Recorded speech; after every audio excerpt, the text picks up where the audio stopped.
Hi, welcome back to Brit Lit with Thelma English. I'm Thelma English, and we are ready for session 23 out of 32 total weekly sessions. Everything I do is free, and this is designed for home educators, specifically Christian home educators. There are 32 weekly lessons, all available. All the information is available at Thelma's Library. These videos are on YouTube. Materials are at Thelma's Library. Teacher materials, you'll have to email me to get those teacher materials at thelma@thelmaslibrary.com, but I will provide all of those for free. Let's open with a word of prayer. Heavenly Father, we are so grateful that so much of English and American literature has been Christian in nature. Lord, we pray that the big cover-up that has taken place to try to rid Christian literature from our culture, we pray that that cover-up would be stopped. We pray that Christian universities and others would be brave enough to step up and teach what has been known as the great literature of England and of America, and be proud to teach these things. Lord, we will not focus on minor authors who agree with modern problems and modern worldviews. We look to Western culture as it was begun as a Christian culture. In Jesus' name we pray, amen. There is lots of cover-up that takes place in teaching Western culture and teaching English literature.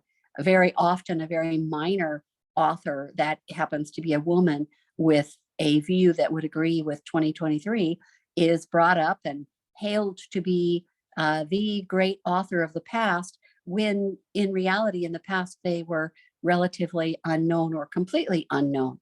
We're looking at the greats in English literature, and if you want to pursue a different worldview than is a Christian worldview, then this probably is not the class you're interested in. Imitation of Christ. We had someone volunteer last week. You can pause the video so that they can read the selection they chose now.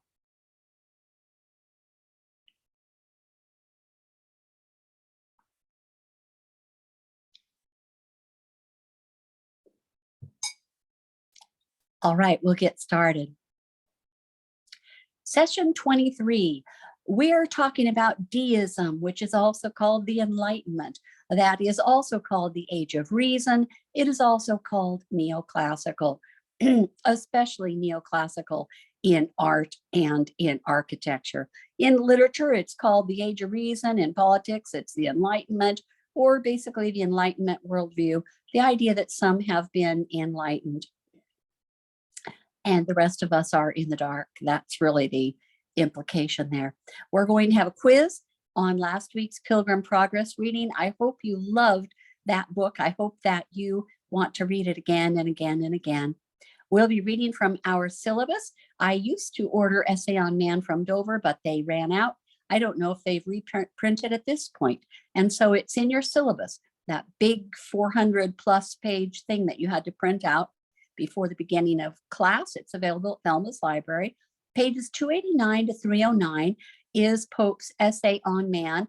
And because I had to print it myself, you also have all of my own annotations. So I suppose it's really better than the Dover copy because I have annotated it for you. There are Thelma read-alouds for Essay on Man. I highly recommend that you listen to these. They're each less than an hour, and you need to listen to those this week. That's your assignment. And I suggest that you listen to those while you read your copy, which is in your syllabus. So you can staple those pages together and pull them out of your 3-ring binder and read them with me with a highlighter. And I would suggest that you highlight all titles and subtitles and things like that, so that you'll be able to divide this into 4 sections. It is in 4 sections as I read, so that you'll know where I'm at and what's going on. And I will give you Bible references. I'll give you mentions. You've even got footnotes. I'll tell you I'll tell you all types of little interesting bits and pieces. How he's relating to Milton and Isaiah. And if he mentions a classical allusion, Ammon, for example, I will tell you that's an Egyptian deity from Bible times, represented as a man with ram's head, so that you understand even the allusions, because the Enlightenment literature does use lots of classical allusions. And so I would suggest that you listen to me read that. And of course, it's at Thelma's library. Next week, please remember to bring She Stoops to Conquer by Oliver Goldsmith. And remember that next week, there is no video. Next week, there is no video. Session 24, you come to class and you either listen to me read Oliver Goldsmith's She Stoops to Conquer, or you read it out loud yourselves. You can't quite do it in 2 hours. I think it takes me about 2.5 hours to read it. If you read it on your own, then you get as far as you can go and then finish at home. Although the ending is quite funny, you might want to schedule a longer class for session 24 so that you can finish the reading or finish listening to me read it out loud to you. Or you can do something else in class and you can assign that to be listened to at home. Especially if you're just one person, you can listen to that at home on your own. It is a great story. All right, we're going to take our quiz on pages 112 through the end of the book for Pilgrim's Progress. You can pause the video now.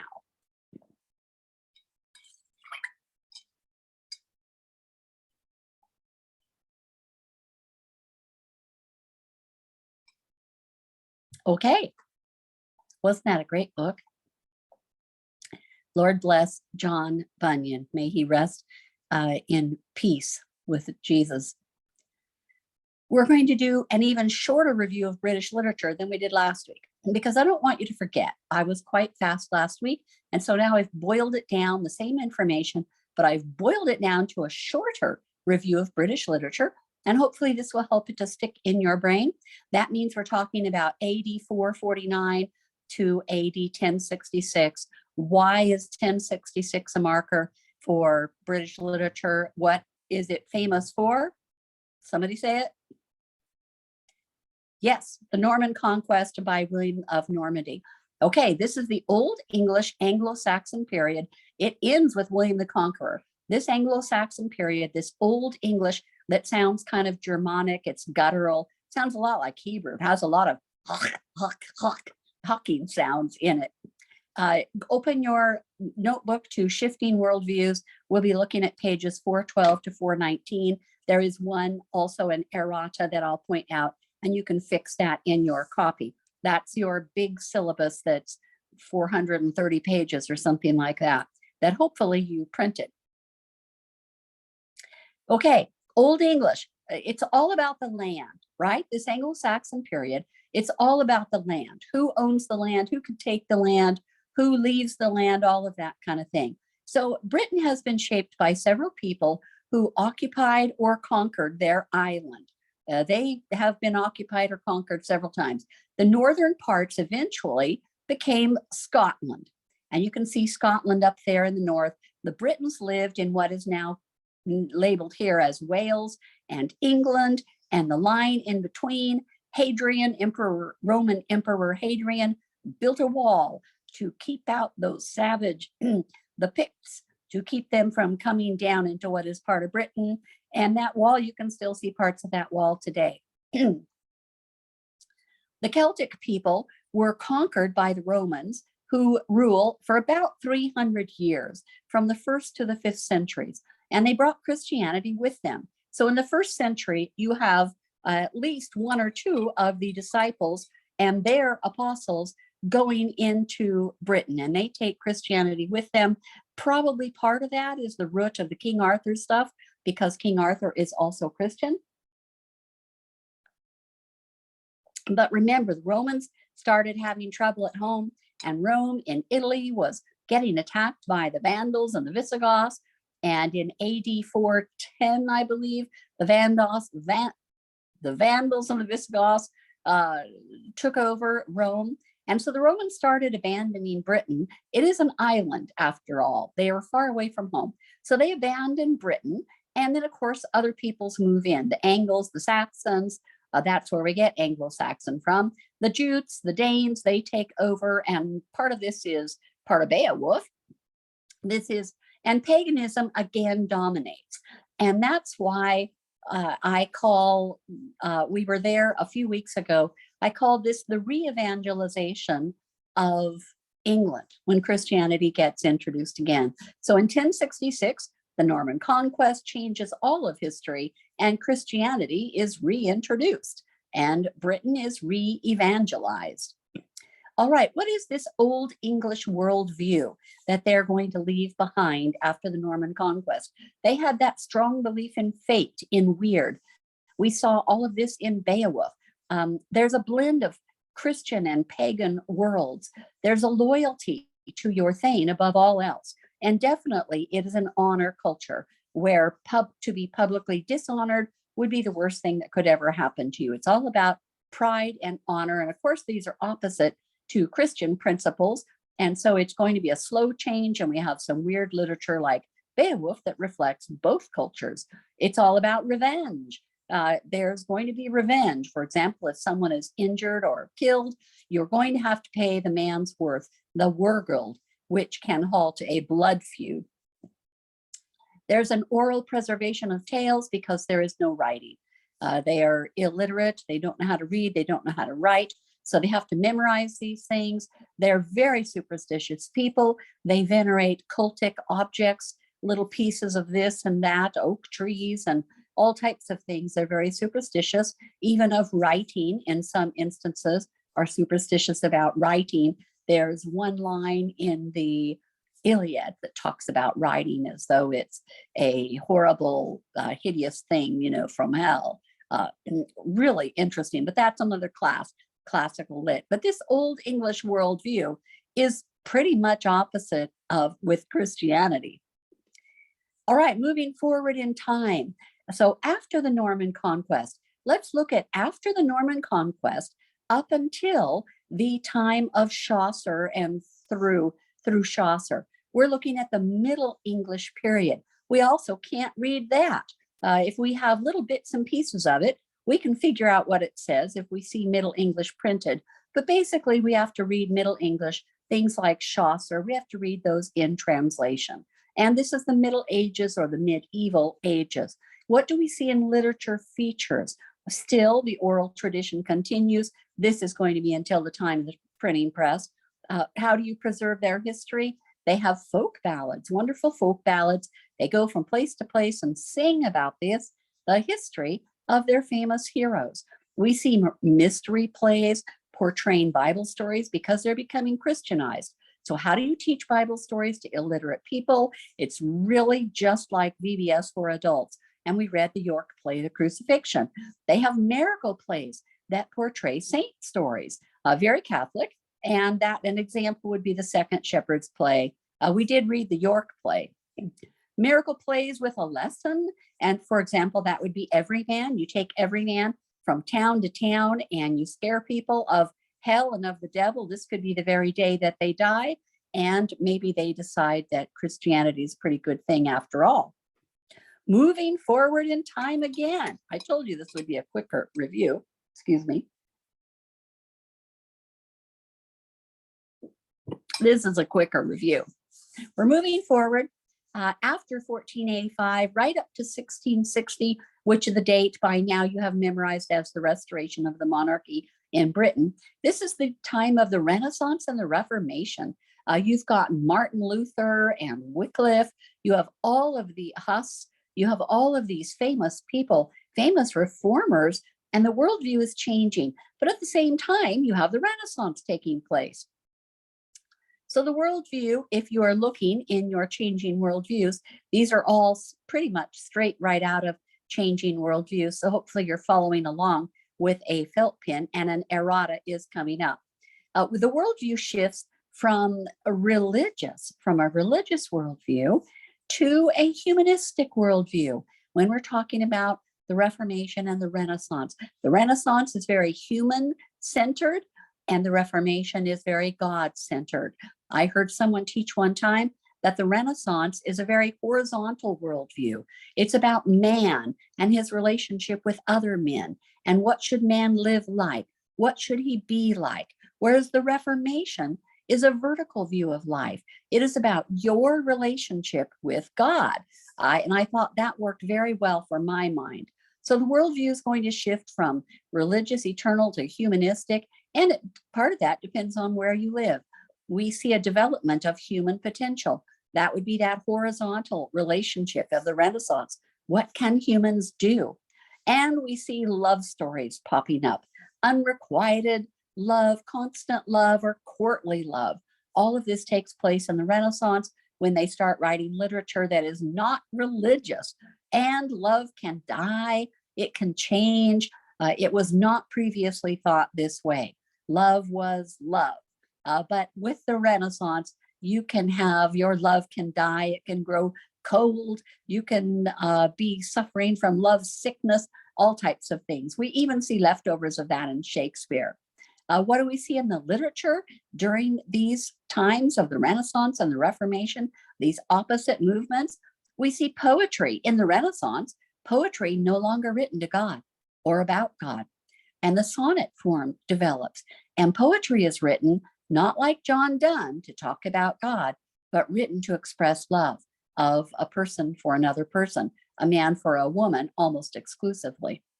Drama comes up, and we see drama written in verse so that it is easy to memorize. And so Shakespeare writes in iambic pentameter, and drama is no longer about things of the Bible anymore. It's for fun. The Renaissance drama is for fun.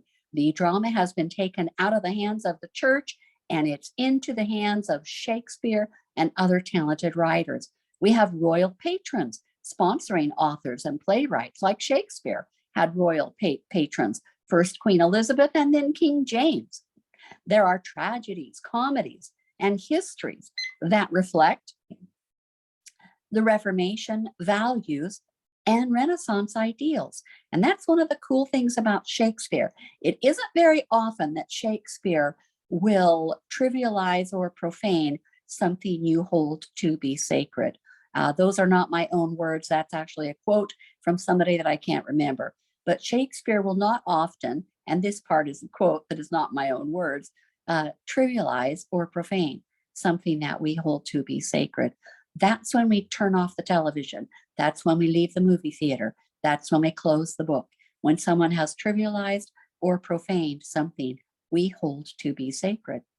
So tragedies, comedies, histories, most of Shakespeare has Reformation values. You have to be married to sleep together, and the sleep together part is just implied, maybe with some slightly crude jokes, but it's only implied. They're not going to put the bed on the stage and put the people in the bed together.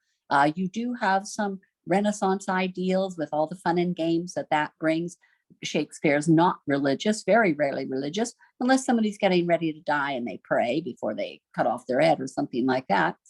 But for the most part, he reflects Renaissance ideals of the fun and games and Reformation values. You have to be married before you can sleep together, and people do get married, and good and right prevail. And if a bad guy takes over, so that you do have a good play with a bad guy and all of that, the play will end with either the bad guy repenting and dying, or the bad guy being killed and then the correct person being put back on the throne. You have things like that. There are lessons, moral lessons in Shakespeare, actually.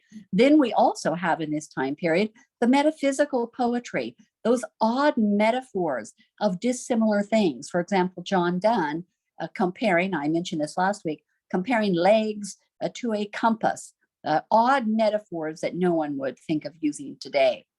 What do we see? The Reformation is going to be taking place in the north, especially Germany. This is where you have errata in your syllabus, page 414. It's in the worldview pages, page 414 and page 414 near the top of the page.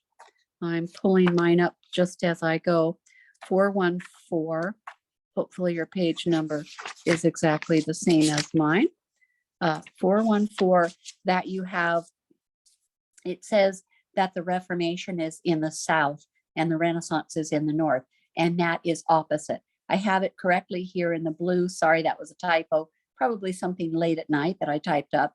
The Reformation took place mostly in the North, especially Germany and Switzerland, whereas the Renaissance took place more in the south of Europe, and that would be especially in Italy, specifically in Florence, Italy, and even more specifically in the Academy in Florence, Italy. I was able to go there one time, and it was amazing to see Michelangelo's statue of David. It's both Reformation and Renaissance. It's Renaissance in that he's 14 feet tall and he's naked.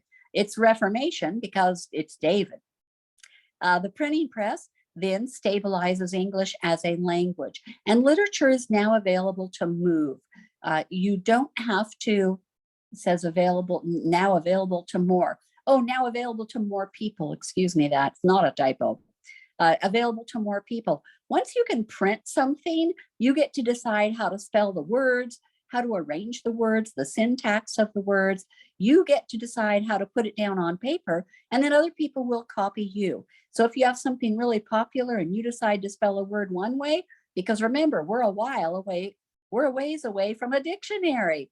No dictionary, no phone with a dictionary app like I have, where you can look up the words and find out the root meanings and where they started and where they came from. None of that.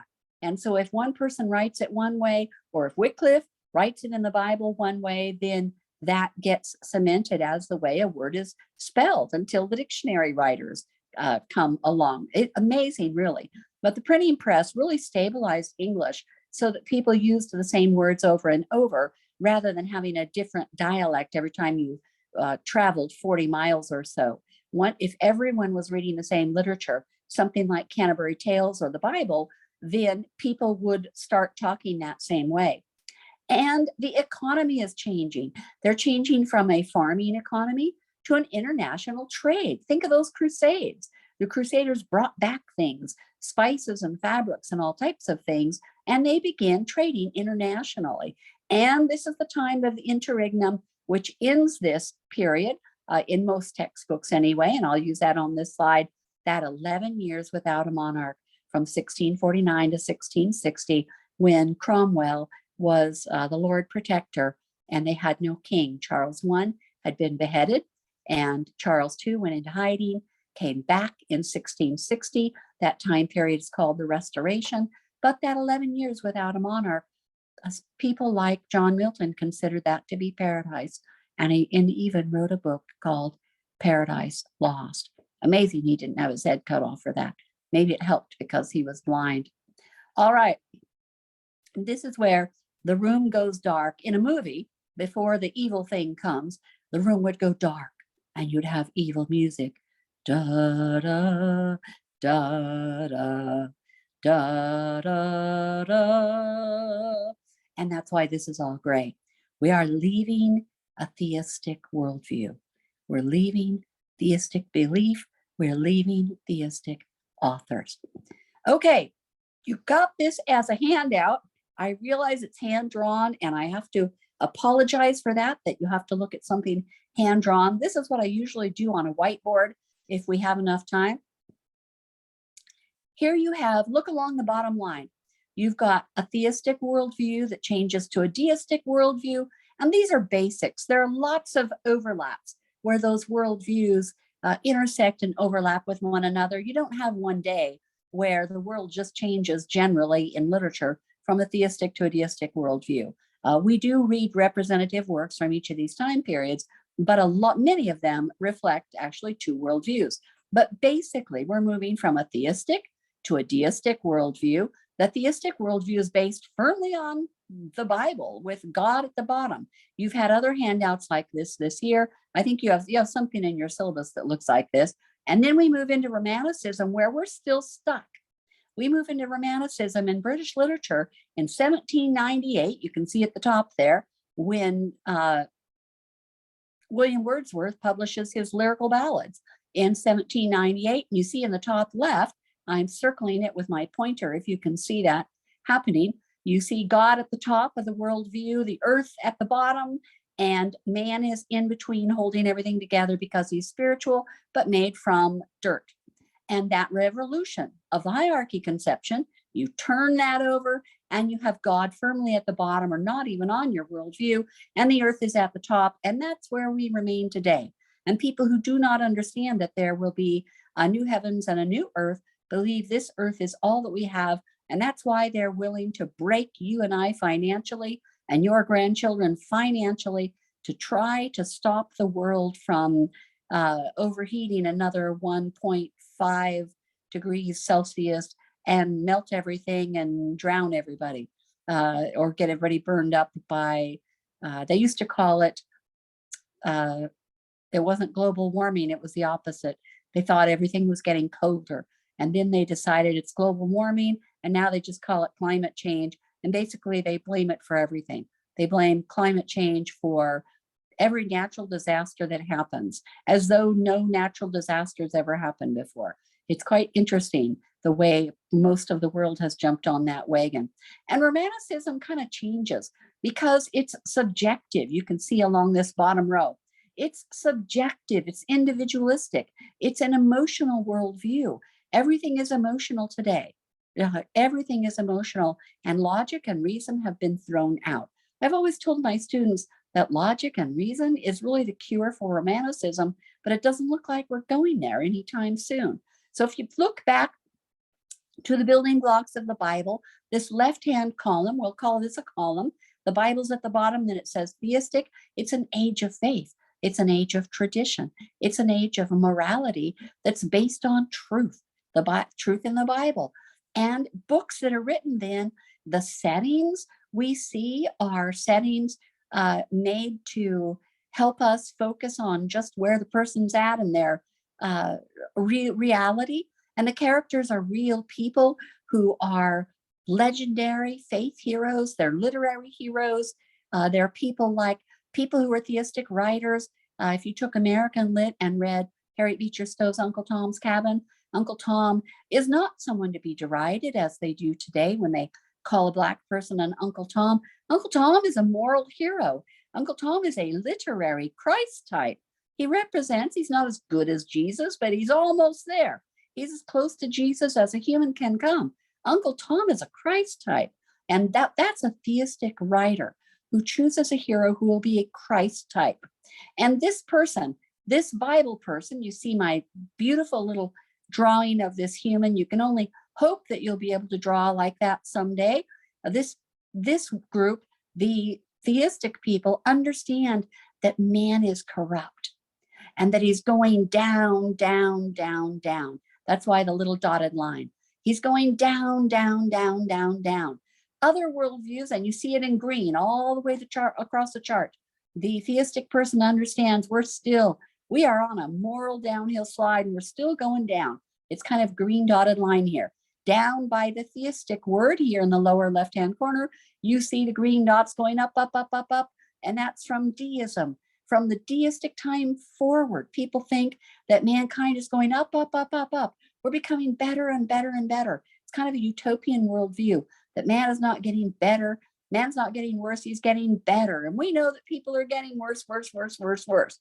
Okay, they believe that man is evolving upwards. The theist believes man is corrupt, born in sin.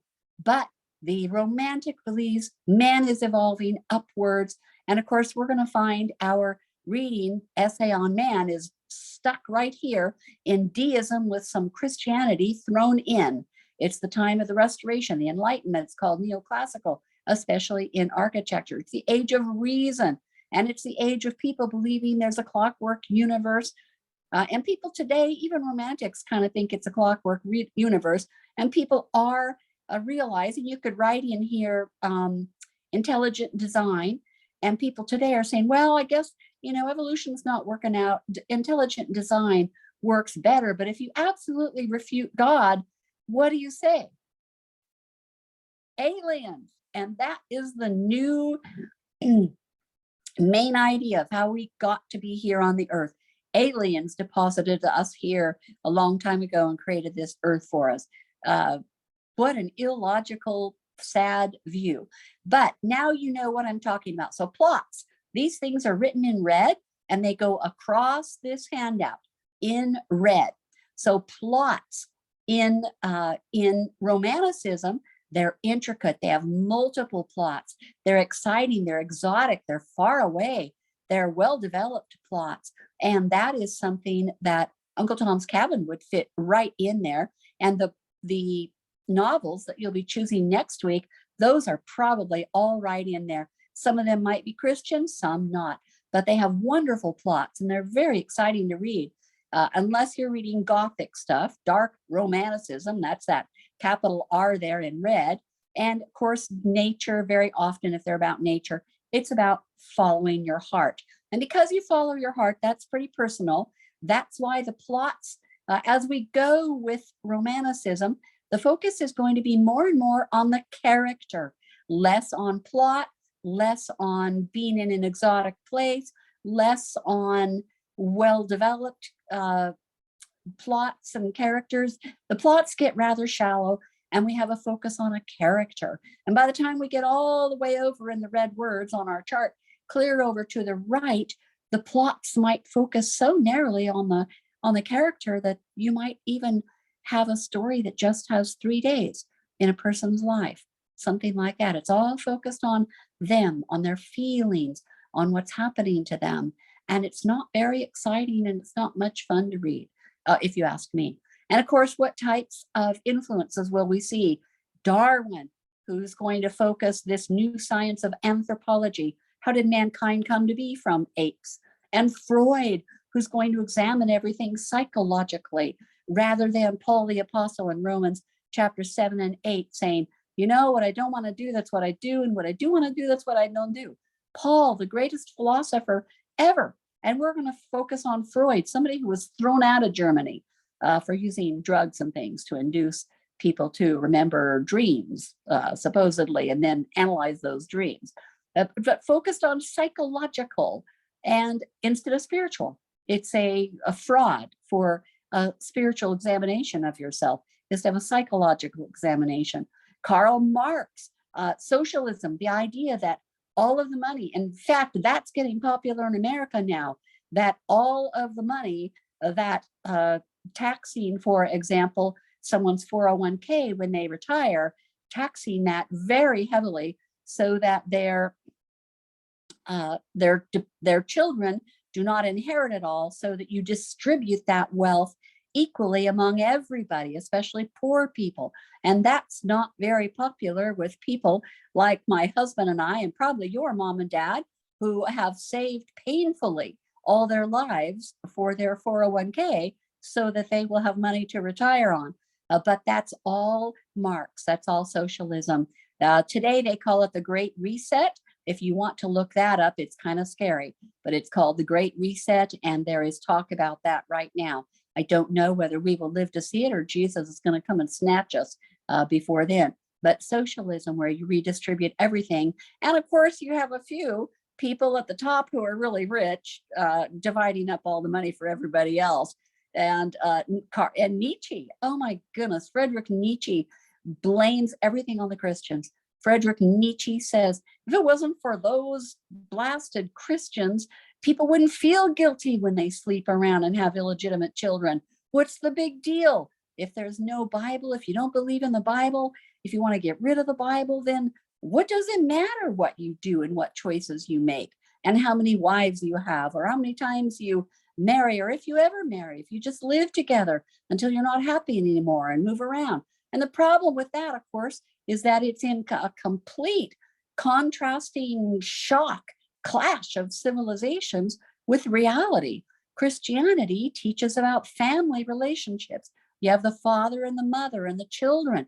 If people are just sleeping around and doing whatever their heart desires, you have all kinds of children who are left with a single parent to care for them, and they're growing up without a mother or without a father, and with stepfathers. And we all know, if you look at society, children who are abused, it is almost always, more than 90% of the time, it is from the mother's boyfriend or the dad's girlfriend or a stepdad. It's rarely the actual parent. It is sometimes, and those make news headlines, but almost exclusively those are non-parents who are abusing children. It's a terrible situation for children and for the family. Economically, it's horrible because they're not staying together and living together in a family. God's way is always best, the way it's put out in the Bible. In the beginning, God created, and he created a man and a woman. And so, but Nietzsche is going to blame the Christians for everything. And of course, our culture today is a mixture of these bad guys: Darwin, Freud, Karl Marx, Friedrich Nietzsche. You can do little studies on them. It's rather depressing. I have some of their books. I have books from each. No, I don't have anything Karl Marx. I have books from the other three, and they're pretty bad. They're to be used only for quotes to make all the Christian kids angry in class, so that you will realize these are guys who've done harm to our civilization. So as these people that believe these things write plots, for example, I'm not going to give examples because I'm not going to remember them. But these people are very skeptical, and then they get very pessimistic because it doesn't work out that way. And by the time you get to today, they're pretty much suicidal, nihilistic. I'm down on the lower right-hand corner now. Suicidal, nihilistic. What matters? What matters? If there's no God, what difference does it make? You're just an accident of fate. You're just an accident. So these people, they're amoral. They're not immoral. They say we're amoral. Your morality doesn't apply to us. What is morality? Morality is what I think is good. And we see the beginnings of this. If you took American Lit, we even saw this with Thoreau and Walden. You know, what you tell me is good. What if I think that's bad? And what you think is bad, what if I think that's good? Who are you to tell me? Without the authority of the Bible, that's the way we go.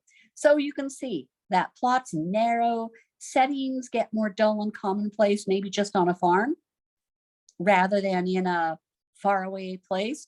And characters get obsessive because you throw some Nietzsche in there and some Freud in there, and would take out Christianity, where you repent and move on, and people become kind of obsessive and unnatural. When I'm in class, I'm always kind of jerking around like, you're obsessed and acting unnatural because you believe in Christianity. And Freud will say, this has created a society of neurotics. You've got little nervous tics because you think that you're doing bad things, and you shouldn't worry about that anymore because we're getting rid of the Bible.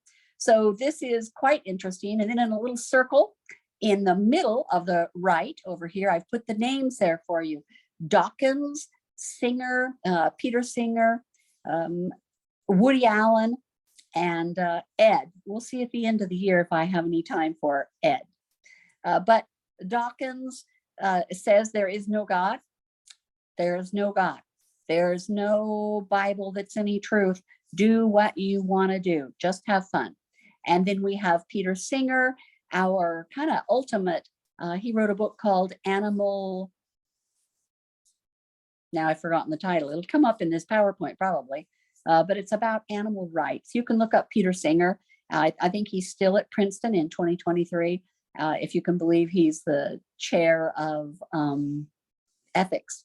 And of course, Peter Singer says animals should have the same rights that humans have. In fact, disabled humans who are really severely disabled, a healthy ape should have more rights than that person. He wants to allow abortion up to about 9 months old outside of the womb, so that people who have a baby born with severe deformities can euthanize that baby and try for another one who will be healthy. And then you can spend health care dollars more wisely rather than on these people who are not healthy. I hope I'm making some of you angry. So you can look up Peter Singer and read about him. There are a few pages of him, I think, in the syllabus, unless I'm confusing it with American Lit. Sometimes those classes collide with one another, and I say things about one class, but they're really in the other. Woody Allen, the guy who married his adopted daughter, divorced his wife and married his adopted daughter, and the famous quote, when even Hollywood was shocked that he would do that, and he famously said, "The heart wants what the heart wants." And of course, we as Christians we don't give the heart what it wants. We don't do that. Okay, we're going to move on from this one slide. I hope you got something out of that, took a few notes, and I hope that this broad overview was kind of interesting for you. Now I need my glasses again. These are reading glasses, and I'm very sorry that they are so reflective in the camera view, but that's what you get. All right, moving forward again in time, let's go past 1660 all the way up to 1798, because 1798 is when William Wordsworth publishes what? Lyrical ballads. And the lyrical ballads, all about himself. I think it's 6,000 lines. I have 2 or 3 copies. He wrote it and then he kind of rewrote it and rewrote it. I like to get the Norton Critical editions. And so it has all the versions. I read the first version and then I kept reading and I thought, oh my goodness, this sounds familiar. And it's just a rewrite of the first one. So he rewrote it and wrote it and wrote it. But 1798 becomes the date where everything changes. After the publication of William Wordsworth's lyrical ballads, nothing is the same in literature, especially in poetry, because the focus is on you, yourself, you, me, myself, and I. So we're going from the Restoration, the time of the Restoration, after the interregnum, and we're moving forward again. So in this time period, this age of reason, before we move into Romanticism, the time of Enlightenment, or the time of reason, or the time of Deism, the worldview has that emphasis on reason and logic, and that is what our author this week, Alexander Pope, is going to make. He's going to emphasize logic and reason. God made the world, then stepped back to watch. It's the age of the Enlightenment. It's the time of humanism, where people question man's place in the chain, the great chain of being, which you know is not really a biblical idea, but it a little tiny bit kind of sort of is. There's a philosophical optimism. Man is getting better. We're not born sinners, we're getting better. And of course, some of these people like Friedrich Nietzsche think that we should not let people who are not 100% perfect, we shouldn't let them procreate. We should get rid of those people. And of course, that's called eugenics, which is quite evil. But you can get them out of the gene pool and man could become better and better, quicker and quicker. And people start questioning the church. They start questioning the church and thinking, who are you to tell me what's right and wrong and what I should or should not do? And as we all know, once you get out of the Bible and close it up and put it away on a shelf, the odds of your walking in a righteous manner are about 0. If you are not in the Word of God every day, your pathetic, sinful soul will wander. That's just the way it is. If you have to choose between reading the Bible and reading Alexander Pope, read your Bible. It's more important than school. All right. Note that on page 414 in your syllabus, in Shifting Worldviews, it does not have deism in the heading. It says the age of reason and it says neoclassical, the Restoration, but it does not say deism, and you might write it in by hand there. All right. What else do we see? We see satire in this time of the Enlightenment, where you use irony and exaggeration to make fun of human faults and foolishness in order to correct human behavior. That's what She Stoops to Conquer is all about next week. You just make fun of that English class system so that people will realize how ridiculous it is. You have an email that your teacher or parent will be sending to you or printing up after, let's say, after this class or after next week's class, to make a little more sense out of She Stoops to Conquer. It's quite a funny play, though, and I expect you to enjoy it. We see poetry during this time period, but it's not about God. We see essays, and these essays, like our essay this week, the essay on man, Alexander Pope, they are classification essays. Just as you would classify an animal, Alexander Pope is going to classify man. It's a classification essay, which is really, it's a cool idea, but it doesn't really work spiritually. This time period is filled with letters and diaries and biographies, things that get printed. And once there's a printing press and paper is cheap and you've got diaries to get printed later. Who was it? Mark Twain, Samuel Clemens, who had a journal that he left, and it had a note that said it can't be printed for 100 years after his death. And it exposes it. So it was just printed in the last 10 years, and it exposes his unbelief, how he really did not believe in God, even though his dear wife did. But he didn't want his children to suffer when people found out that he was basically atheist. And so it was not published for 100 years. But once these things start getting published, life gets more exciting because we can see who these people really were. And we have the idea of novels. Rather than writing about true things, the idea of making up stories, novels. And we see the emergence of popular journalism, because as printing and paper gets cheaper, you can have things like magazines and cheaper books and newspapers, things like that. This is an amazing time in history. What do we see in culture and religion? Belief in a supreme being. But he's a watchmaker who created, set the world into motion, and then stood back to watch. He does not intervene in time and space, things that we would call miracles.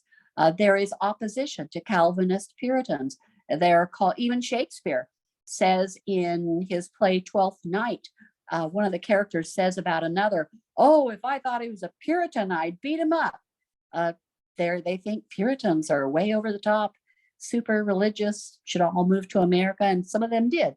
So we see a rejection of revelation and the rejection of the supernatural. And we see an emphasis on the individual. Our essay on man is all about man, a little bit of God. Studying nature, which reflects the divine perfection, would eventually perfect man, is what they thought. Study nature, study man. Classify nature, study animals, classify animals. Study mankind, classify man. The approach to life is quite utopian. Everything's going to get better.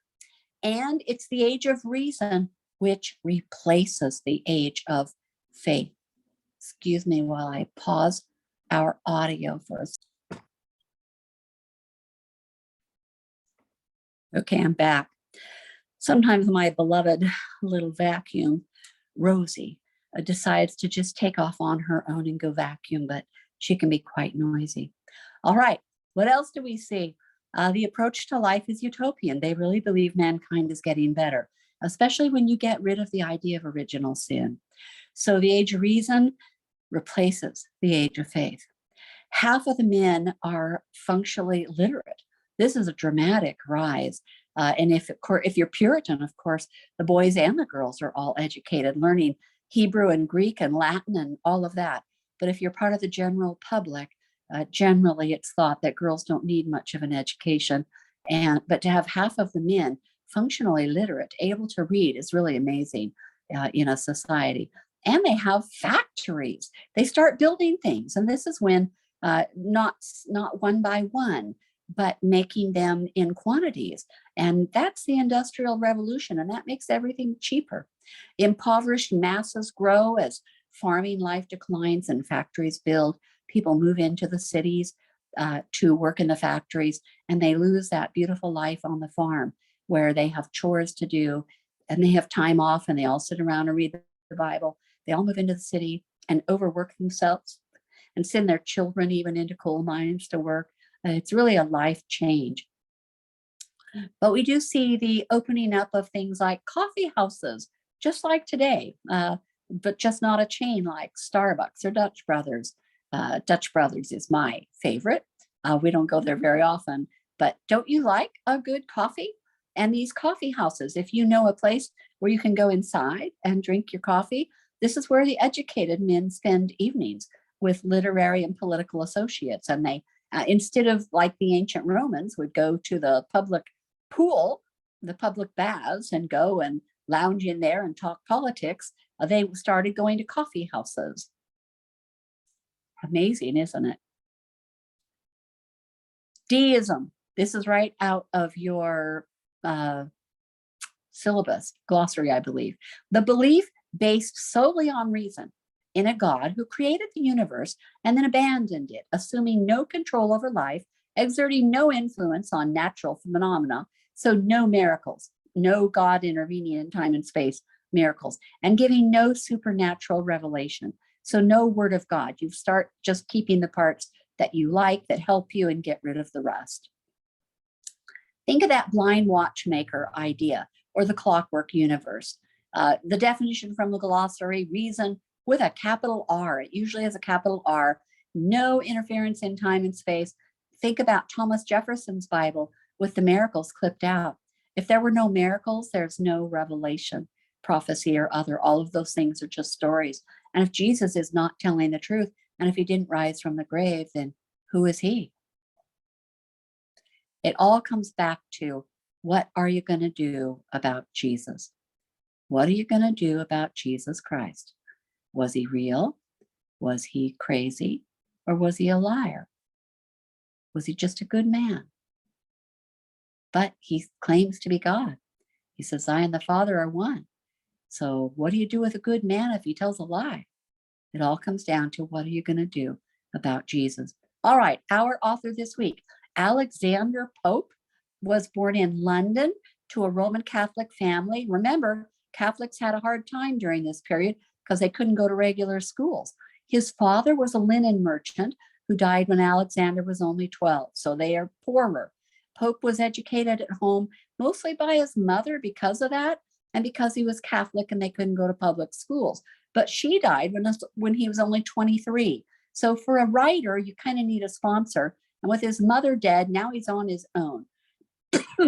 Despite his lack of formal education, Pope was a voracious reader and began writing poetry at a young age. So he's very much like Milton in that he's very gifted at a very young age.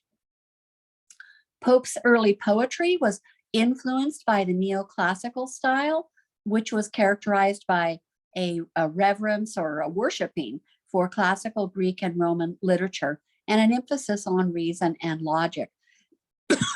Excuse me. When I say classical Greek and Roman, that means ancient Greek and Roman literature. So ancient Greek literature would be Homer and Socrates, Plato, the Sophocles, Aristotle, Euripides, all of those plays and stories, Greek classics, and then Roman literature with an emphasis on logic and reason. He was a brilliant satirist, so making fun of people, and he was a great critic, making fun of other people's work. Pope's most famous work is The Rape of the Lock. And rather than worry about the title, don't worry about it. It's a mock heroic poem. So it's mocking the rape of Lucrece. And Shakespeare rewrote The Rape of Lucrece, and it's okay to read. But The Rape of the Lock, instead of a woman being violated, this suitor who thinks he loves this woman, and he gets closer and closer, and rather than abducting her and violating her, he clips off a lock of hair, and she looks at him with daggers in her eyes. So you could read this. You would probably think The Rape of the Lock was funny. It's not adult at all, but it's a mock heroic. It's making fun of heroic poetry that satirizes those frivolous social customs of the English aristocracy. Very similar to the Goldsmith play we'll read next week, She Stoops to Conquer, is making fun of the English class system where the servants are not supposed to marry the masters. Servants have to marry other servants or marry the butler or something like that. The Rape of the Lock was first published in 1712, and then, of course, he changed it until the final version in 1714. It's characterized by its funny and ironic tone and its use of classical allusions and devices and its intricate rhyme scheme. It really is a great poem to read. Pope also translated Homer's Iliad and Odyssey, and some people still read that version today, although I prefer Lattimore's translation. Alexander Pope's personal life was marked by illness, loneliness, and a series of setbacks and tragedies. He suffered from a form of tuberculosis that left him hunchbacked and in chronic pain. This physical deformity made him an object of ridicule and discrimination throughout his life, and he was often excluded from social circles and romantic relationships. So he couldn't really find and keep a girlfriend or get married. He never married. He never had children. His relationships with women were often awkward and difficult due to his being sick and being crippled, or what do we call it, disabled today. He had several close friendships with women, including a famous writer, Lady Mary Montague, and then a famous actress, Martha Blount. But these relationships were often marked by misunderstandings and arguments. Some people have such a big brain, they really can't get along with other people. I happen to think that's what Alexander Pope's problem was. Essay on Man is a philosophical poem. It's written in heroic couplets. It was published between 1732 and 34. Nobody exactly knows. It's in your syllabus. So Essay on Man is in your syllabus from pages 289 to 306. A heroic couplet, this is what it's written in. It's defined in your glossary too. That's just 2 rhyming lines of iambic pentameter. Very much like Shakespeare, the moon is down, I cannot see the clock. That's 1 line of iambic pentameter. And this poem is written in iambic pentameter. Pope is the central figure of what's called the Augustan age. That's the age of King George. King George fancied himself to be like Augustus, the first Roman emperor. And so it gets called the Augustan age because of how he compared himself. But he intended this essay to be an ethical treatise in poetic form, but he didn't finish polishing it up before he died. Now, John Milton had attempted to vindicate the ways of God to man in Paradise Lost, book 1, line 26. You have to remember this and know that. And Pope is here attempting the same thing. He's warning man that he's not the center of all things, but only a piece in God's grand scheme. This poem is a defense of deism in the face of what is rapidly advancing, Romanticism. Richard Dawkins, I mentioned him before in my little handwritten chart, telling people this is a famous atheist saying, there's probably no God. Now stop worrying and enjoy your life. And that's Richard Dawkins on a bus crusade with an atheist also wearing the same thing. There's probably no God. Stop worrying and just start enjoying your life because it's going to be short. Typical atheist. Really sad too.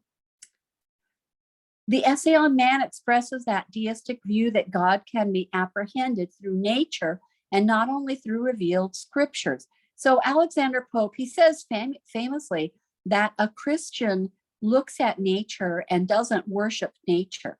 A Christian looks at nature and looks through nature to worship nature's creator, God. And that would be, when you go mountain hiking or something, you go to nature to be away from the hubbub of people because you go to worship God out in nature where it's just you and God and his creation. Whereas the naturalist or the atheist goes to nature to kind of worship their God. Nature becomes their God. So Essay on Man blends natural science with religion, conveniently excluding concepts of sin and salvation. And that's why it falls apart pretty quick. If you don't talk about sin and salvation, why have anything to do with God or the Bible anyway? The deist believes that God created the universe and then abandoned it, assuming no control over life, exerting no influence on natural phenomena, miracles, and giving no supernatural revelation, the Bible. So deism is an effort to substitute natural for revealed religion, natural religion. This is another atheist poster. This is really an insulting one. Adults with imaginary friends are stupid. The imaginary friend being Jesus Christ or God. And again, all of life gets summed up with, what are you going to do about Jesus Christ? He lived. You can't pretend he didn't live. What are you going to do about Jesus? Amazing, isn't it? Pope was mostly self-educated because he read so much. He was a man of poor health. I told you he had TB. He was an avid gardener, so he loved nature. He possessed a great metrical skill, writing in meter, like writing whole thing in iambic pentameter. He translated Homer's Iliad into those heroic couplets also, and then the Odyssey later on. That's a little bit repetitive. Apologies for that. These translations provided income for him, and they became standards of literature for a long time. He maintained a friendship with Jonathan Swift during the time of the Enlightenment, when new periodicals, things like magazines and newspapers and coffee houses were springing up for the intellectual. And then he even published an edition of Shakespeare in 1725. Alexander Pope and Jonathan Swift both used their gifts of satire in writing novels, which made social comments without fear of reprisal, because you're just kind of making fun of them. You're not saying they're bad. Swift was an Irish-born English writer known for a book you may have read, Gulliver's Travels, which is a large book, and then A Modest Proposal, which is a longish essay, a very short book, and you can get a Dover copy. A Modest Proposal is worth reading. A Modest Proposal is hilarious. Swift tells it very seriously, the problem of feeding all the poor people in Britain. How are you going to feed all those poor people? And he simply says, the rich people will eat them. It's a modest proposal. The whole thing is satire. He doesn't mean it at all, but he's trying to show how ridiculous the system is. And Gulliver's Travels is one of those novel options that you can choose beginning session 24. And so beginning next week. Next week, we spend in class reading She Stoops to Conquer, but then your assignment is to pick your novel and read 1/4 of it. And so you could pick Gulliver's Travels if you want. If you do pick Gulliver's Travels, I recommend that you go somewhere like Pink Monkey Notes or somewhere that's free online, has free notes, and read the outline or the overview of the story before you read the story, so that you'll understand the political satire part of Gulliver's Travels. Okay, in France, Voltaire during the same time had been imprisoned and beaten for his views of toleration and faith in human reason. So not faith in God, faith in human reason as foundational truth for the individual. How'd you like to have all your faith based on human reason? What if human reasoning is rotten? The English, in fact, sometimes Voltaire is called the humanist, one of the humanists who ushered in Romanticism. The English authors Pope, Daniel Defoe, Swift were grateful to Voltaire for his contributions to man, his awakening of the spirit of rebelliousness against God and established religion. And of course, his primary work is Candide, the optimistic Candide, written in French. We have to read it in translation. But Pope's measured poetry was increasingly unappreciated as the Romantic Revolution took over, and his work was declared artificial. It's all written in iambic pentameter. It doesn't flow like the heart does. Christianity was at an all-time low ebb, as men like George Whitefield and John Wesley tried preaching the gospel to men who thought they had saved themselves. Human reason was going to save them. And so there were these efforts to bring people back to God. Shakespeare had retired in 1611 to his country house. Then he died in 1660. But he retired in 1611, the same year King James authorized a new version of the Bible. The Elizabethan era ended with her death in 1603. And the Puritan influence closed theaters, I think 1660, which had become debased. They had started having plays that were really raunchy, and the Puritans closed those, things that were depicting the lowest of morality. That's what was happening, the end of traditional belief. John Milton rose up to justify the ways of God to man in Paradise Lost. Where's that reference? Book 1, line 26, published after the restoration of 1660, Paradise Lost, which placed a new monarch on the English throne after that absence of 11 years, that paradise of 11 years. Alexander Pope also attempts to justify the ways of God to man. The Moses type of Cromwell, Oliver Cromwell, had delivered England from her Egypt, which was the monarchy, for only a short time, 11 years. And just like the Israelites did, So the English people wanted the king. They wanted another king. The two movements, the Renaissance and the Reformation, had done their work in society. The Renaissance had raised up humanism, which would never be extinguished. If you're interested in Voltaire's Candide, I would suggest it's more of a college read than a high school read.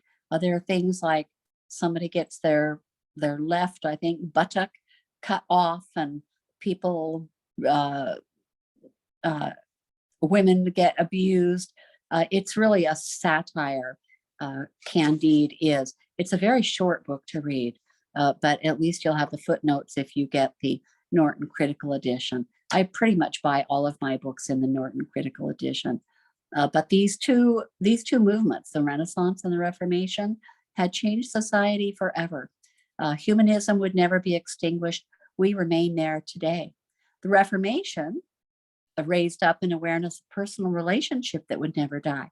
Once you told people this is a personal faith, you can't be saved because your priest or the Pope says you're saved, and you don't go to hell because the Pope says you're going to hell. You have to read the Bible for yourself, and this is a personal thing. This is a personal relationship. John Bunyan had allegorized man's walk on earth with its pitfalls and many choices. In that beautiful book we just finished, Pilgrim's Progress, Swift, Poe, and Defoe were educated classically, that ancient Greek and Roman stuff, inheriting skepticism of religion and inheriting faith in mankind's reason. For further reading of Pope's work, I would recommend The Rape of the Lock. It's actually quite funny. The triviality of the subject, a rash theft of a lock of hair, like a curl he grabs from an unwilling lady, reflects the artificial, insincere nature of society at that time. And that's what you're going to learn about reading She Stoops to Conquer next week also. And hopefully somebody has gone through your copy and edited it so that you can't even read the obscenities that are underneath. No reason to have those. If there was another play or book where we could learn the same thing in such a short amount of time, I would choose something else. But it's quite funny, and you will really enjoy it if somebody's gone through with whiteout or a rolling whiteout pin so that those bad words are no longer to be seen. You'll just think it's funny. You've got a bratty kid and a mom who is ruining her child, her bratty kid, and you see that the class system where a maid cannot marry a master, and he just makes fun of all of that. And so you're going to really enjoy Oliver Goldsmith's She Stoops to Conquer. The greatest 1600s literature was all about Christianity. Milton and Bunyan, it's all about Christianity, all the greatest literature of that time. That's why it's difficult to teach that literature today, because it's also Christian. And so they pull up minor writers who were complete unknowns in their time and then kind of try to convince everybody in college that these are the major writers, and then try to reread them according to 2023 immorals. I'd say morals, but I'd say immorals. But the greatest of all that century was Christian, and it was about proper personal theological belief. But now we're getting into the 700s, and things are going to start falling apart. The student is going to find Pope making the assumption that man is fallen from grace and needs to seek salvation. In his 4 epistles, these are the 4 parts of what we're reading this week. Excuse the noise. I'm just now pulling this out of my 3-ring binder. And of course, my copy is all written over and highlighted and all of that. But if you listen to the Thelma read alouds for these 4 parts, I'll read between the lines for you, and I'll read you all the notes I've put in my margins so that you'll get more out of this reading. But in part 1, epistle 1, he is talking about the nature of man with respect to the universe. So what is man's relationship to the universe? And you need to know these 4 things and be able to recognize them in an exam. If there are these 4 things and then another 4 things, you need to realize which 4 things. It will be multiple choice, but you need to recognize these 4 things stick together with Alexander Pope. Number 1, the nature of man with respect to the universe. How does man relate to the universe? Number 2, the nature of man with respect to himself. Number 3, or part 3, the man with respect to society. And then the 4th part is man with respect to human happiness. The theme of this work is best expressed in Epistle 1, and this is in your syllabus on page 290. So you can go to page 290, and in the left-hand column, right almost in the middle of the page, and it is underlined in your copy, where he says, laugh where we must, be candid where we can, but vindicate the ways of God to man. Where did you see that? Vindicate the ways of God to man. That's that theme. He's trying to make his theme Milton's theme. That's he's quoting the vindicate the ways of God to man anyway. He is quoting Milton's Paradise Lost, book 1, line 26, which is the theme of Paradise Lost. And he talks about the great chain. I'll point these things out to you. Also on page 90, in the left-hand column, about 8 lines up from the bottom, you have underlined a phrase that says great chain. Is the great chain that draws all to agree and draws support upheld by God or thee? He's talking about the great chain of being. The hierarchy conception is the same thing as great chain of being. And in it, where number 2 at the very bottom of the left-hand column says, presumptuous man, the reason wouldst thou find, why formed so weak, so little, and so blind? First, if thou canst, the harder reason guess, why formed no weaker, blinder, and no less? Don't wonder why you don't have more brains, wonder why you don't have less.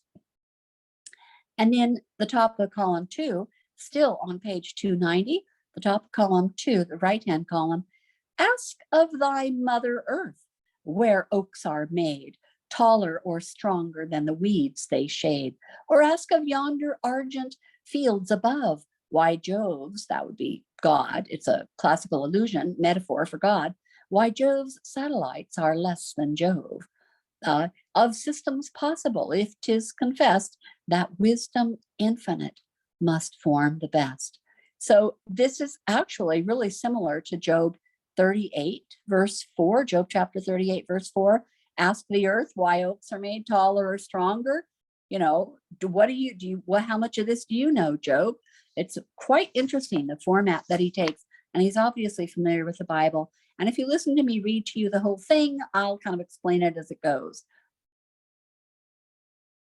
Let's see, how many slides do we have today? We have 58 slides. The epistles are addressed to Lord Bolingbroke, who expressed deism in his philosophical writings. The objective of this work seems to be that of proving that the scheme of the universe is the best possible scheme. If we fail to see the perfection, it's because we're limited in our understanding. And this is from page 293. Page 293. Let's all go there in our copy. I expect you to listen or to read with your copy in hand. Page 293. And this is near the end of this part of the poem. All nature is but art, and it's underlined in your copy. All nature is but art, unknown to thee. All chance, direction which thou canst not see. All discord, harmony not understood. All partial evil, universal good. And spite of pride, in erring reason's spite, one truth is clear: whatever is right. This is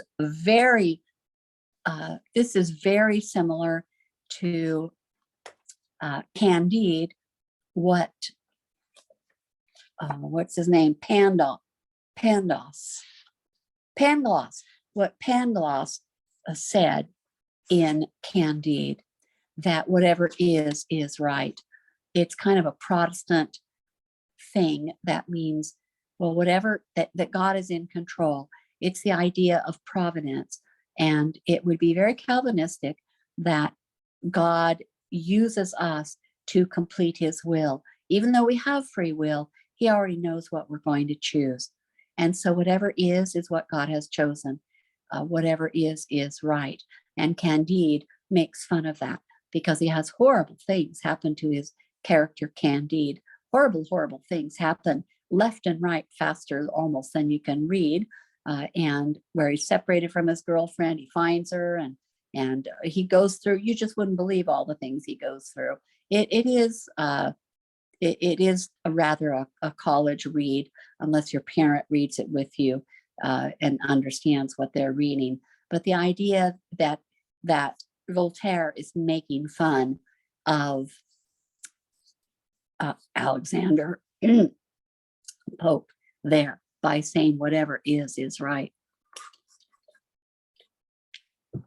And then Voltaire takes that from Pope's poem and puts it into Candide, making fun of him. Candide is also vicious satire against Job.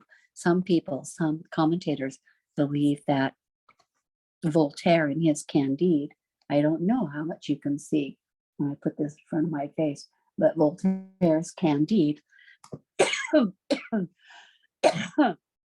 some people believe that it's a vicious satire against Job because Job has so many bad things happen to him and still is faithful to the Lord.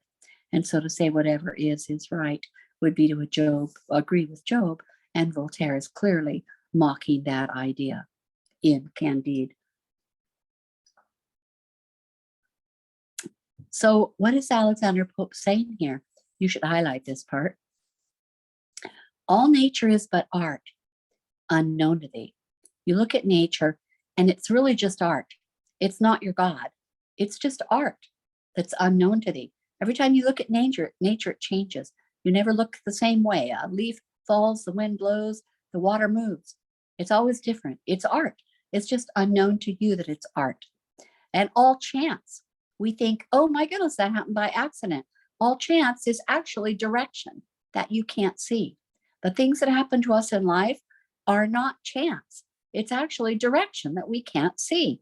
And sometimes Christians call this God opening. If God closes a door, maybe he'll open a window. That chance, things that happen to us, is not really chance. It's actually direction. And all discord, things that go wrong, is really just harmony, not understood. And all partial evil, when bad things happen to you, you lose a leg or you lose a loved one or whatever, all partial evil is actually universal good. In the end, it's for good. It's like like when I was 23 and almost died when my first son was 9 months old. And I thought, oh, why am I going through this? And I didn't really question or blame God, but I really wondered why I was going through that. I was in the hospital 12 days. I had 8 blood transfusions. So I almost died from blood loss during a surgery that had gone wrong in an excellent, excellent hospital in Portland with a great reputation, but everything just went wrong. 12 days later, I got to go home and a young priest came in to see me. It's a Catholic hospital. And a young priest came in to see me on day 12. And he said, Mrs. English, I wanted to come talk to you before you left. And I thought, in my mind, I've never seen you before in my life. But my first 11 days, I really was quite delirious and on lots of pain meds and did not know who came to see me or who came and went. I had all types of nearly hysterical imaginations. The flowers on my counter were little soldiers, and they would march back and forth to entertain me. And the window, I was up on the, I don't know, the 7th or the 11th floor or something. And the window, I was wondering if I could open the window so I could jump out. I had all of these terrible, I don't know what to call it, when you're on morphine for the pain, the things that you see. My braids that were lying on my shoulders, I thought were lion paws ready to attack me. I had all types of horrible things caused by those drugs. But when that priest came in the day I left, and he said, I want to tell you that that long talk that we had a few days ago has changed my life, and I have recommitted my life to Jesus Christ to serve God. And when he said that, and then I packed up my stuff and I went home and I thought about it and I thought about it, and I still think about it. I was 23 and now I'm 65, and I think it was worth it all. It was worth 12 days of suffering, surgery gone bad, almost dying. I had a near-death experience, lots and lots of stories from that experience that we don't have time for. But it was worth all of that if one Catholic priest I know, is actually saved. Amazing, isn't it? And he couldn't have been much older than me. So I hope he's still alive, telling people about Jesus Christ and helping people to get saved. So all discord is just a harmony you don't understand. All partial evil is actually universal good. Did I think it was evil that I got sick? Well, no, I thought it was probably part of God's plan, but I sure didn't know. But it was actually universal good. That priest needed to get saved because he would have an obvious impact. I wish I knew his name. I wish I could follow his career at this point in my life, but I was a busy young mother with a 9-month-old. I was so happy to get home and have my baby back and be normal again. But that's what Alexander Pope is saying here. And in spite of pride, in erring reason's spite, one truth is clear. Whatever is right. Whatever is right now, that's what's right. That's what God has chosen. He hasn't turned his back on the world, and he has not left. Isn't that an amazing quote? If you just spend 5 or 8 minutes, whatever this has been. Amazing, really amazing. And there are lots of allusions in the poem. If you go on the same page, 290, you see the number 10 just above the section we read. He says, cease then, nor order imperfection name. Our proper bliss depends on what we blame. Know thy own point, this kind, this due degree of blindness, weakness, heaven bestows on thee. Submit in this or any other sphere, secure to be as blessed as thou can bear. Safe in the hand of one disposing power, or in the natal or the mortal hour. All nature is but art unknown to thee, all chance direction, which thou canst not see, all discord harmony not understood, all partial evil universal good. And spite of pride in erring reason spite, one truth is clear, whatever is right. Isn't that beautiful? When he says, know thy own point, he's almost quoting the Delphic Oracle. That, of course, is in classical lit, another class, but the Delphic Oracle, the Delphic maxim, which supposedly was carved at Delphi in Greece, was know thyself. It was one of those maxims. Know thyself. Know thy own point. Know that we are blind. We are weak. Heaven bestows on us some things. We have to submit to heaven to be as blessed as we can bear. We're safe in the hand. We're safe in God's hand. He just says it like a neoclassical writer would write it. But your happiness basically is knowing your place, that we are small, or we're small, and God will watch over us. It's actually a beautiful poem. I hope you enjoy it this week. I hope you listen to me read it aloud to you and that it's really special for you. Syllabus page 93 continued. What makes all, let's see, where am I at here? It says page 293. What makes all physical or moral ill? There deviates nature and here wanders will. God sins not ill, if rightly understood. Our partial ill is universal good. Oh, yes, I'm just not moving the slides forward accidentally. Excuse me. In these 4 brief epistles of Alexander Pope, the student is going to find many Christian themes, The concept of intelligent design is scattered throughout the work. God is that wisdom infinite and the great directing mind. And he'll call him, even on page 293, yes, at the top, I've underlined it for you, the great directing mind of all ordains. And that's just God, another word for God, basically during the same time period, just a little earlier than our forefathers. God is that infinite wisdom. The concept of faith is clearly evidenced in Pope's many references to providence and the high state of man, that we are different than animals, but he is classifying us. Life is only meaningless and chaotic when viewed from one's personal position in the grand scheme of the entire world. The medieval concept of the great chain of being is spread throughout the poem with references to the great chain that draws all to agree and the laws of order. And then man's place in the chain. He is placed on this isthmus of a middle state, he says, because man, why is he placed in the middle state? I read you that quote from the Elizabethan worldview just a few weeks ago. Man is in the middle because he's made from the dust of the earth, and yet he is immortal like God.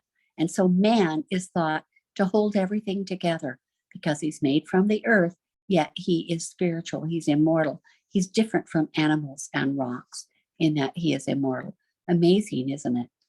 Pope means to prove that the Renaissance scheme of the universe, the great chain of being, is the best of all possible schemes, in spite of appearances of evil, and that our failure to see the perfection of the whole is due to our limited vision because we're human. Partial ill is universal good. Self-love and social are both directed to the same end. All are but parts of one stupendous whole, whose body nature is, and God the soul. Like nature is just like a body of God. God is the soul. God is the spiritual part. Nature is just the part of God we can see. Beautiful words. The epistle deals with man's relations to the universe, to himself as an individual, to society, and to happiness. When Pope concludes, whatever is right, we find fuel for Voltaire's vicious polemic, which he writes in just a few years later against Christianity and against Pope's optimistic rationalism. You need to know what Candide is. I suppose you can go to Pink Monkey or one of those free sites that will give you an outline of Candide. You could even go now, since November 2022, you could go to a chat GPT and you could ask the chat GPT, explain Voltaire's book Candide to me, and it would give you a little bit of an explanation, or explain the satire in Voltaire's Candide. Yes, there are some uses for that chat GPT. You can't cite, they don't quote, they don't cite, so you can't use it in a paper, but you could use it to gain some ideas to start somewhere, or to know what to read or what to not read if you don't want to read something. It is useful as a source, but it's not always correct. I have curiously looked at ChatGPT quite a few times now, and quite a few times it's wrong. It's wrong. I don't know where they got their information, but it's wrong. So please don't cheat and use ChatGPT to write a paper for you. Write a paper for me about the importance of Alexander Pope's essay on man. Just don't do it. It's not going to be completely right. You actually need to know something about your subject to use ChatGPT. In Candide, we see a summation of the fast-paced, very fast-paced, outrageous story of a man desperately clinging to his obviously ridiculous belief system. He keeps saying that whatever is right. Just like Alexander Pope. So he's making fun of Alexander Pope. And the character Pangloss, who's kind of a philosopher, they think he's dead for a while and then he pops up again, will conclude all events are linked together in the best of possible worlds. That's actually not Pangloss, but they're quoting Pangloss when they say, well, he was right.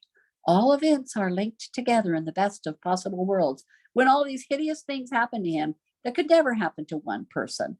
And the character Candide just keeps quoting his philosophical master, Pangloss, saying, well, whatever happens is best. Whatever happens is best.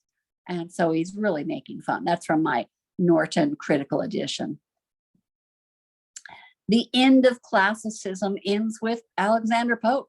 When he dies in 1744, that's usually your textbook, end of the chapter place, and then they're going to start next with Romanticism. So the death of Pope is regarded as the end of the period known as classical literature.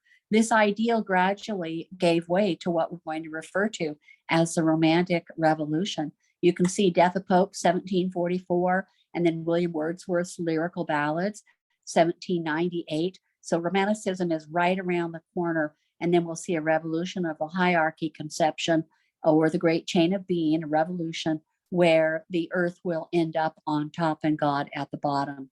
So, and Alexander Pope was the chief English poet of the 1700s. Amazing. Milton and Bunyan would have been the major writers of the 1600s, the 17th century. To the Romantic poets, Wordsworth and Coleridge, Pope represented everything they're going to repudiate. So there were just a few years after Alexander Pope. He dies in 1744. And when we get to William Wordsworth, who was born in 1770, he looks at Alexander Pope, who isn't that far back in time, and Pope represents everything that he wants to get rid of and repudiate. The order of his writing, the classification, the convention, the meter and the rhyme, the iambic pentameter, the control. We will soon see the Romantic thrust toward the worship of nature and the revolution of the hierarchy conception, which is going to leave God on the bottom and earth at the top. And we remain there today, from 1798 to 1898 to 1998. And here we are, 2023, 250 years. We have been firmly rooted in a Romantic worldview. Most of Europe, the Western world, firmly rooted in a Romantic worldview where we are following our heart and our emotions. And that's why Romanticism gets difficult to tag, because it's constantly changing. It is constantly going downhill until you get to the point where we are here in 2023, where it is absurd. There is a complete lack of logic, and we simply have an absurd worldview that is personal, and your worldview might change by the hour. God's going to move from the top to the bottom of our worldview in the Romantic Revolution. Nature is going to move from beneath man to above him on that scale. Our readings, beginning with session 24, will reflect the escape from the world of conventions to the gods of nature and imagination. You get to pick a book. It's either on your book list or it's in your schedule, and you'll have to make sure that your teacher or parent or the facilitator approves of the book you choose. You don't want to choose a big giant book because you're only going to have 4 weeks to read it. But you can pick something you've been wanting to read that we have not read yet. Next week, remember to bring your copy of She Stoops to Conquer with you. We're going to be taking parts and reading aloud. If there are only two of you, like Charity and Anna, you're going to get to read all the parts and hopefully have a whole bunch of fun with that, even if you have to do it over FaceTime or something like that on your phones. You can read all the parts if you can't get together. And if you want, listen to me read it aloud. If you're a teacher, you might listen to the Thelma read aloud of She Stoops to Conquer. It has 5 acts, just like a Shakespeare play, and there are Thelma read alouds for all of that. And your teacher or parent, if they have time, could listen to all the Thelma read alouds, and then they'll completely understand the story and understand where the humor is. So if you miss some of the humor, they can say, "Did you realize?" and tell you what you just read. But I hope that you can take parts and read it aloud and don't have to just listen to me. You won't be able to finish it in 2 hours. If you're really good readers, you could finish it in about 2.5 hours. So you could extend your class or finish it at home. But the really funny part is at the very, very end. So you'll have to decide what you're going to do with that. Raise your hand if you love to read aloud and are willing to read ahead at home this week, just so you can have more fun with it when you read it next week aloud. And you want to be assured apart if you're in a big class. So my classes were rather big. And this is the end of class. You can take the rest of your time to plan what you're going to do for She Stoops to Conquer. And you can further look at Alexander Pope, and you can talk about making sure that you find the audios at Thelma's library, where to find them and things like that. Blessings to you all. I will not actually see you next week because there is no video recording, since it's all about She Stoops to Conquer. I do suggest that you still have a volunteer read a devotion. Don't miss a chance to have that devotion. And in session 25, I will see you again. Lord bless you. Bye-bye.